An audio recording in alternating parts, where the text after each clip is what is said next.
it's Mel with S&J Designs, and so I wanted to do a quick tutorial because we have this little guy right here who has some finely etched lines in him, and so I kind of wanted to take you from this to this.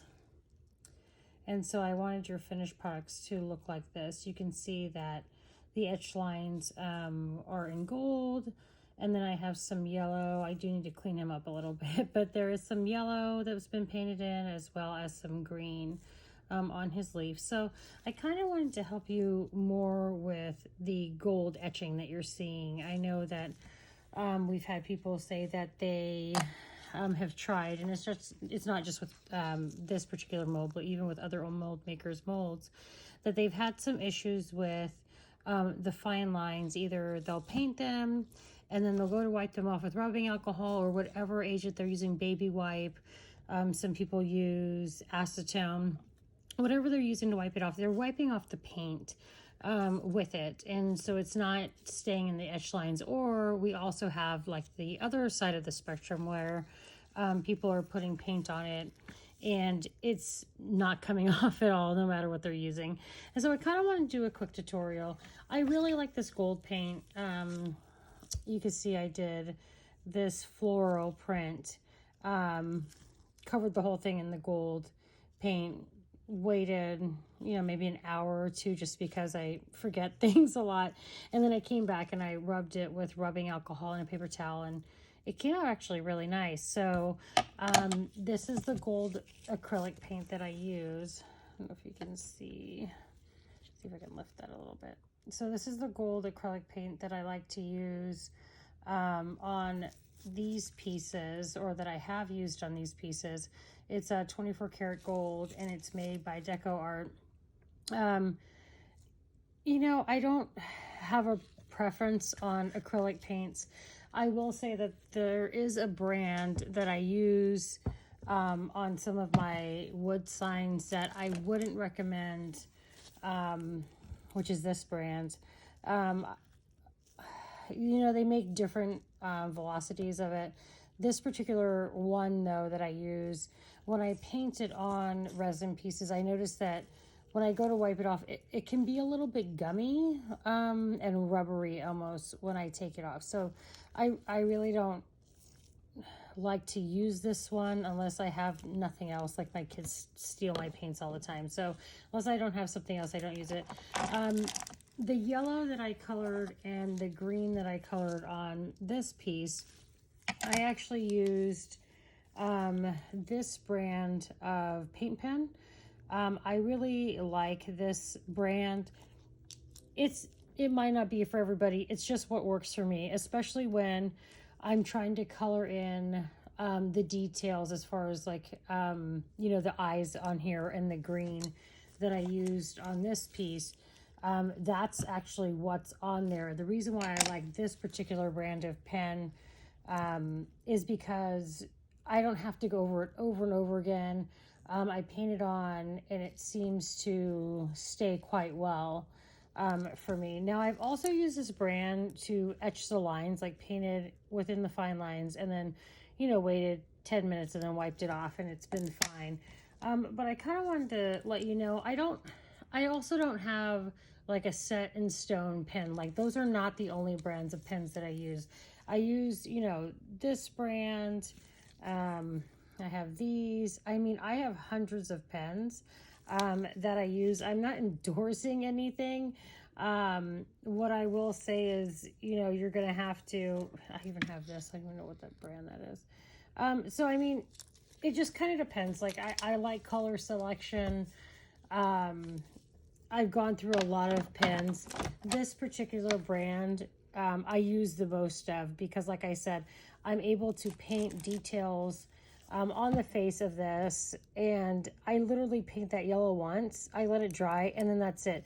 Some paint pens, they're almost translucent when you paint it, and so then you have to go over it again, and if you push too hard, you actually can rub off the first layer, and so I don't like that. That's one of the reasons why when I'm trying to shape things in, I do prefer this brand.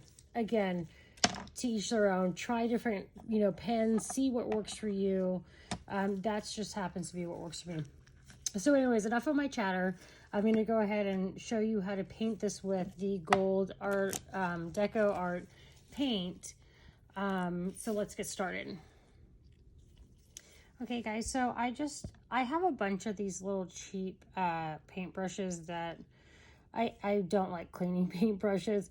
I also use makeup sponges. I'm just going to do this while I'm chatting. I've also used makeup sponges. The good thing I like about these is they're really cheap. I can use it and then I can kind of throw them away after. I just don't like to have to clean more than I have to. I also use these for doming. They're just really cheap paintbrushes.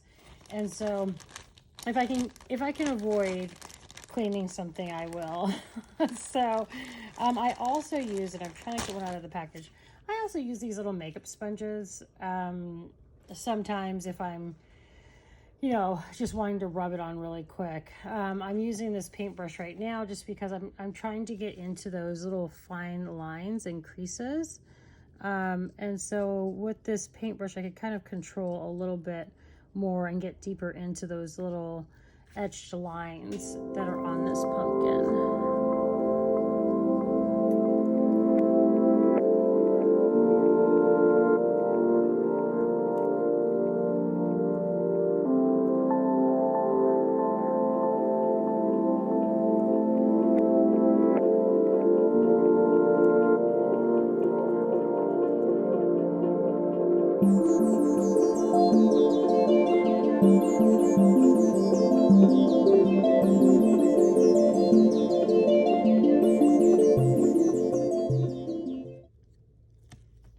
Guys, so I feel like that's a good coat right there.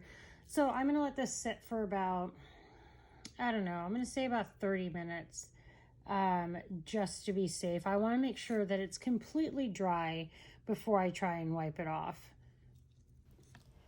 So while I was waiting for the pumpkin gold paint to dry, I thought I'd grab the Sea Witch foam grip and see if I could show you the paint pens that I was saying that I really liked and how they worked with, you know, really small lined etching, which is what's on the Sea Witch. You can see that it actually came out fairly well. I did have to do it twice just because on the first round I missed the top of the lettering, and that was because the camera was in the way. But when you can see the final photo, it looks really, really good.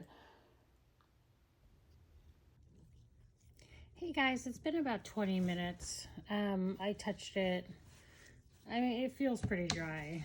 It's probably just a little bit tacky, but I'm tired and I have no patience. So I'm just gonna start wiping this off.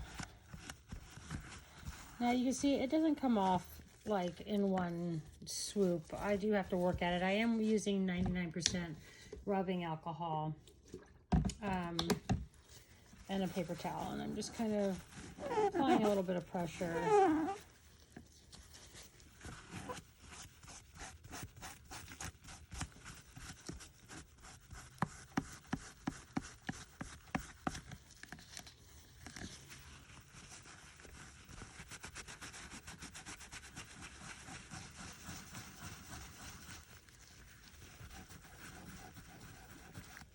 I'm trying to avoid that stem so I don't have to repaint it.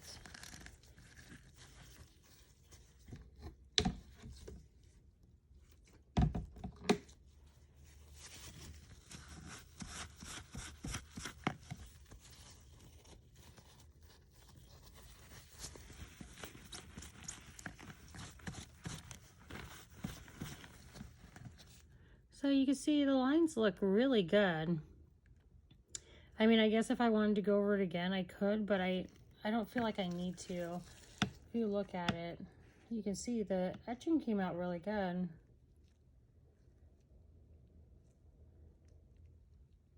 So the next thing is, a little bit more. The next thing I do is I just give it a second, let some of that rubbing alcohol dry. And then I'm going to start painting the eyes. And as soon as I can find my little paint pen. Hold on a second. There it is. All right, so then I just go over, I'm gonna try and do this on camera. It's not something that I'm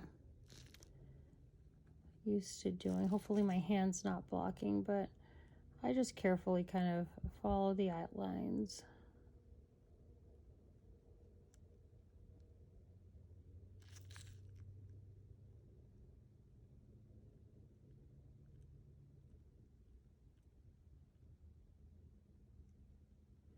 And you can see what I mean about these pens. See how I'm not having to, there's like no streaking really as I'm coloring.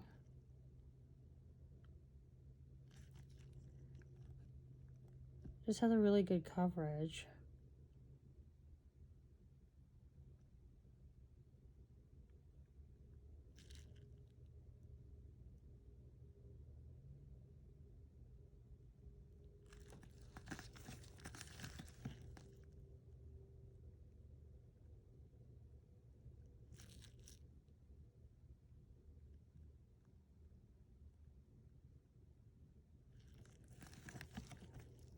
I get one mouth.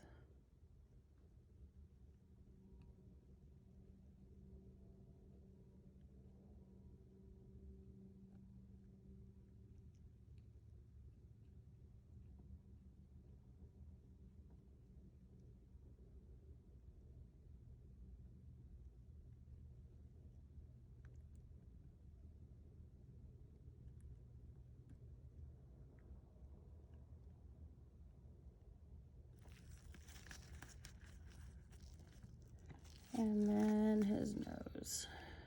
Sorry to look at my other piece and I realized his nose was colored.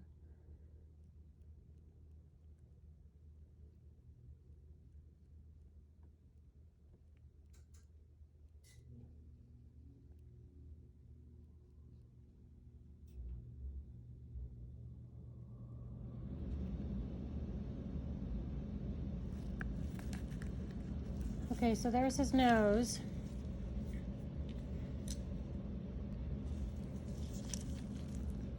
Let's get the leaf done.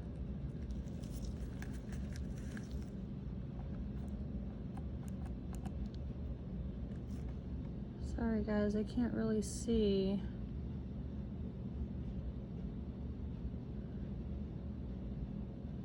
Got a camera in my way. But you can see, I mean, look how great that coverage is. That's why I like these. It's just trying to color in stuff like this.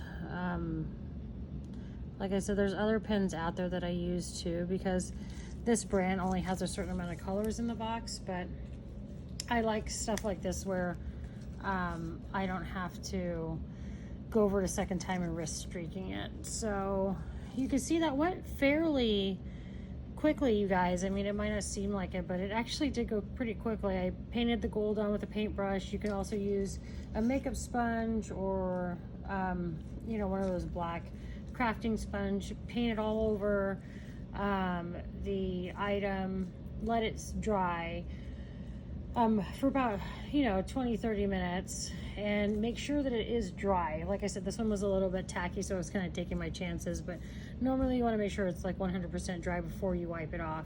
Otherwise you risk some of the paint in the fine lines being still wet, and then you're wiping that off as well. I use 99% alcohol, so I know that that's not an issue. I did color the accents, like the nose, the leaf, the nose, the eyes, and the mouth with this brand of paint pens. So, I mean, there you kind of have it. All I have to do is dome it with some UV resin. This is the, let's see if I can get it on there. This is the brand of UV resin that I use. Again, I don't endorse any of that. I'm just telling you what I use and what works for me. I do know that some of you are having some issues with doming and UV resin. Your piece is getting a little bit bendy or warped, and I think it actually might be the wattage of your lamp. You know, the higher the wattage, the more it puts out. And if you let it cool off, if you have a higher wattage lamp and you let it cool off a little bit in between, you know, doming your piece, and you might have to even bend it back into place a little bit, that should help. But I think it might be the wattage, because I did have a UV light where the wattage was actually quite high. It was for gel nails that I was doing. I think it was called Gelish or something for a while. And I remember even when I put my nails in it, like I could feel the heat from the lights, which, you know, you really shouldn't. It's just supposed to be UV light. But anyways, the wattage of the lamp was so high that it was, you know, I could feel it through my nails as the gel was setting. I could actually feel heat. And so with these pieces, I actually got a lower wattage light, a UV light, and I haven't had any bending problems at all. With the previous one I had some bending issues, but this one I didn't. So anyways, that's the tutorial. I'm going to go ahead and dome this. If you guys want a doming video and you want me to show you how to do that, I can do that as well. But it's basically putting UV resin over the top of the piece. Once the paint has dried, you put some UV resin over the top of the piece, and then you stick it under a UV light for about, you know, 4 minutes or so. Let it set, and then you might even have to do a second coat as well if for some reason there's a little bit of pulling at the edges. So that's it. I hope it helped you guys out. If you have any questions, just go ahead and drop it in the comments, and I will see you later. Thanks. Bye.